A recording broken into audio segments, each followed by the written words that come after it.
Bismillahirrahmanirrahim. Assalamualaikum warahmatullahi wabarakatuh. Perkenalkan, nama saya Tengku Ismail. Saat ini saya coba bertemu dengan tokoh muda Riau, itu kakak atau Bung Tony Werdiansah. Ah, Kepada Bung Tony Werdiansah dipersilakan. Baik, Assalamualaikum warahmatullahi wabarakatuh. Perkenalkan, nama saya Tony Werdiansah, sarjana sains. Saya putra kelahiran Rengat Indragiri Hulu, berdarah Kuantan Singingi, dan saya juga ditabalkan Marga Siregar tahun 2007 lalu. Saya aktif di beberapa organisasi. Pertama, saat ini mendampingi Kak Maskur Tarmizi sebagai Ketua Harian Kuarcap Pramuka Kota Pekanbaru, dan hari ini juga kami masih memimpin Purna Paskibraka Indonesia Provinsi Riau untuk periode kedua, di mana Purna Paskibraka Indonesia adalah wadah berhimpun mantan-mantan anggota Paskibraka baik tingkat nasional, provinsi maupun kabupaten kota. Di Riau, pendahulu kami Ketua PPI Riau adalah Kak Haji Muhammad Rusli Zainal, dan saat ini kami masih memimpin PPI Riau. Dan di bidang olahraga kita aktif di perguruan pencak silat Kumango, dan juga di beberapa organisasi kepemudaan seperti Pemuda Muslimin Indonesia dan Gerakan Pemuda Daerah. Alhamdulillah, beberapa tahun lalu saya diajak oleh Datuk Sri Al-Azhar dan Datuk Sri Saril Abu Bakar saat ini menjadi salah satu ketua bidang di DPH Lembaga Adat Melayu Riau, tepatnya bidang ormas dan pengembangan komunitas adat di dalam Riau. Dan juga di beberapa organisasi lainnya saya berhimpun. Nah, ini sebagai wujud, saya kira, sebagai makhluk personal maupun makhluk sosial. Oke, saya manggil kakak atau Bung nih. Bebas panggilannya, bisa Bung, bisa Kak, bisa Bang, bisa Oke, macam-macam. Bung Tony Werdiansah. Saat ini kira-kira kegiatannya apa begitu? Nah, saat ini tepat pada tanggal 20 Mei tahun ini 2021, Dinas Kepemudaan dan Olahraga Provinsi Riau sedang menyelenggarakan seleksi Paskibraka tingkat nasional dan Provinsi Riau. Ini diselenggarakan dari tanggal 19 hingga tanggal 22 besok. Nah, ya, sebagaimana kita ketahui bahwa dari tahun lalu kita dunia pada umumnya, Indonesia pada khususnya, kita dilanda pandemi Covid, di mana tahun lalu penyelenggaraan pengibaran duplikat bendera pusaka Sang Merah Putih itu tahun 2020 hanya dilaksanakan oleh 3 orang anggota Paskibraka, di mana anggota Paskibraka itu adalah alumni Paskibraka tahun 2019. Nah, di mana tahun 2019 ke bawah kita masih dalam keadaan normal, namun tahun lalu Paskibraka hanya bertugas 3 orang. Begitu juga dengan upacara, baik dari di Istana Presiden, langsung Bapak Presiden, Bapak Jokowi sebagai inspektur, ada komandan upacara dan pengibar bendera, dan peserta upacara hanya 20 orang. Begitu juga dengan di seluruh Indonesia. Nah, insya Allah pada tahun ini sesuai dengan edaran Kementerian Pemuda Olahraga bahwa untuk penyelenggaraan Paskibraka tahun ini dikembalikan kepada yang normal, namun tentu dengan protokol kesehatan yang sangat ketat. Ya, oleh karena itu pada hari ini alhamdulillah Sekretariat Militer Presiden juga meninjau dan memonitor langsung ke lokasi seleksi Paskibraka Nasional dan Provinsi Riau yang pada saat ini sedang berlangsung. Ini bukti keseriusan pemerintah pusat sampai dengan pemerintah daerah bahwa penyelenggaraan HUT RI tahun 2021 ini sangat penting dalam masa pandemi ini. Nah, salah satu komponen utama tentu adalah anggota Paskibraka yang kita siapkan. Dan insya Allah ini hari kedua, dan juga rekan-rekan di seluruh Indonesia pada saat ini juga menyelenggarakan seleksi. Ada yang sudah selesai, ada yang baru mulai. Nah, dalam beberapa hari ke depan ini daftar nama Paskibraka Nasional akan input di Jakarta, dan sekira tanggal 23-24 Juli ada calon Paskibraka Nasional akan masuk ke asrama Paskibraka Nasional. Dan untuk khusus Provinsi Riau ini akan masuk asrama sekira tanggal 27 atau sekitar 28 Juli tahun 2021. Oke, sebagai tokoh muda Riau, kira-kira apa motivasinya untuk pemuda-pemuda yang akan datang begitu? Nah, jadi memang banyak sekali romantika dan dinamika kepemudaan yang ada di Indonesia ini. Sebagaimana kita ketahui, apabila kita sebutkan kata pemuda, maka ada beberapa batasan usia kepemudaan itu. Jika kita merunut kepada Undang-Undang Nomor 40 tahun 2009, bahwa yang dikatakan pemuda Indonesia adalah 16 sampai 30 tahun. Namun anggaran dasar Komite Nasional Pemuda Indonesia (KNPI), di mana KNPI ini adalah wadah berhimpun OKP di Indonesia yang berdiri tahun 73 dan merupakan pengejawantahan Sumpah Pemuda itu. Di anggaran dasar KNPI, pemuda Indonesia itu adalah berusia 18 sampai dengan 40 tahun.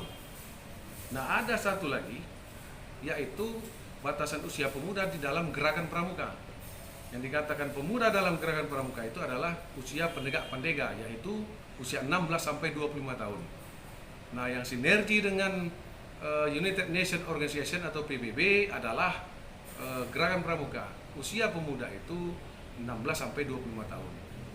Nah, jadi ini ada batasan usia.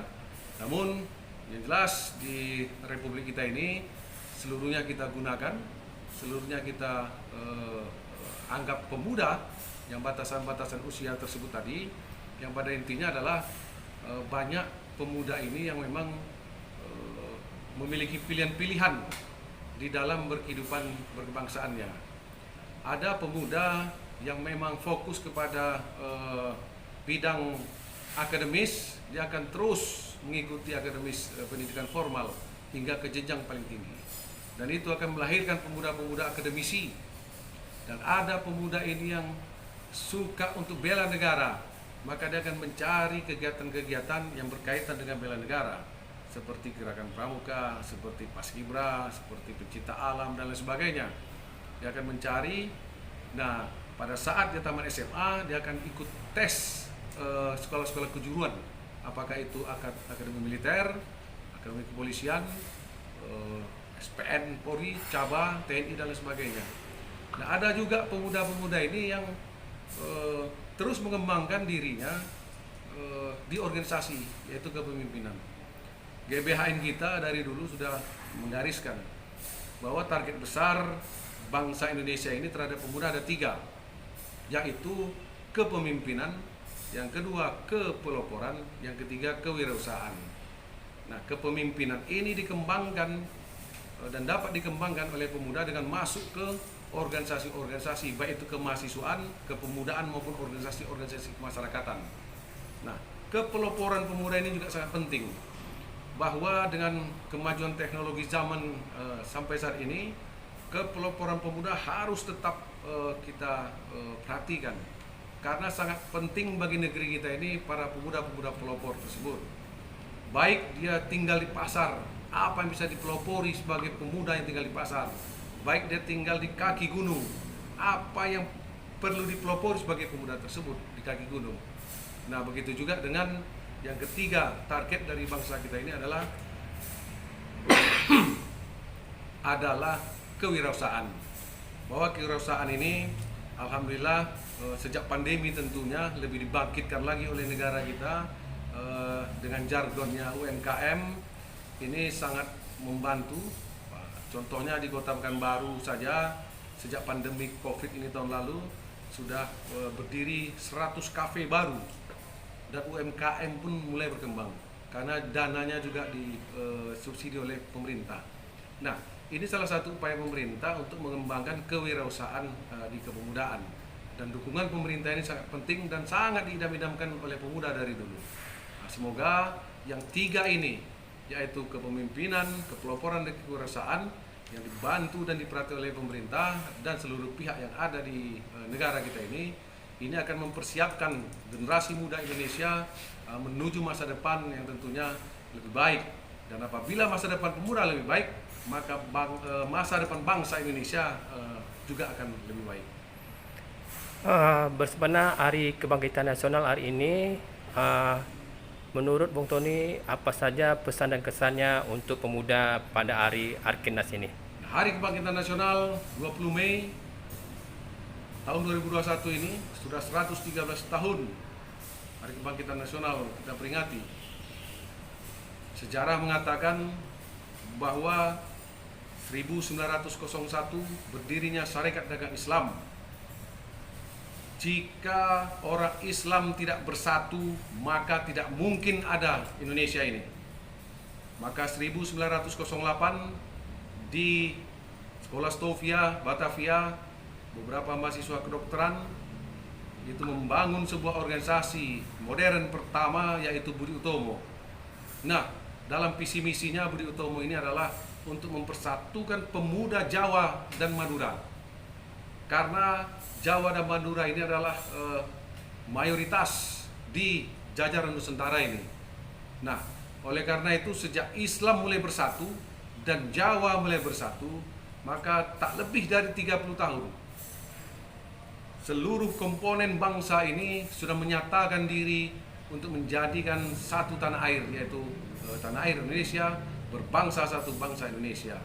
Oleh karena itu Kebangkitan Nasional 20 Mei ini, mari kita tetap semangat meskipun dalam nuansa pandemi Covid, seperti jargon yang ditetapkan pemerintah, bahwa kita adalah bangsa yang tangguh, kita bangsa pejuang. Ini pandemi yang melanda bangsa kita ini, melanda muka bumi ini, tidak menjadikan semangat kebangkitan nasional kita menjadi luntur. Oleh karena itu saya mengajak kepada adik-adik, kepada para pemuda, kepada seluruh masyarakat di Indonesia, mari kita tetap bersemangat, tetap bangkit, bahwa 20 Mei tahun 2021 adalah Hari Kebangkitan Nasional, bahwa ekonomi kita mesti bangkit, bahwa politik kita masih bangkit, bahwa militer kita mesti bangkit, bahwa seluruh komponen bangsa ini harus bangkit. Tentu ini tidak akan terlepas dari pemimpin bangsa kita, para stakeholder di negeri ini, terutama di kepemimpinan Bapak Presiden dan seluruh gubernur, bupati, wali kota sampai hingga kepala desa. Mari memberi teladan kepada generasi muda, memberi ruang yang cukup untuk mengembangkan diri para pemuda dan kepada seluruh masyarakat. Saya Tony Wardiansyah dalam hal ini mengucapkan selamat Hari Kebangkitan Nasional 20 Mei 2021. Bangkit Indonesia! Bangkit Indonesia. Oke, terima kasih kepada Bung Tony. Semoga pemuda Indonesia ini makin maju dan makin jaya. Demikian dari saya, Tengku Ismail. Wassalamualaikum warahmatullahi wabarakatuh. Waalaikumsalam warahmatullahi wabarakatuh.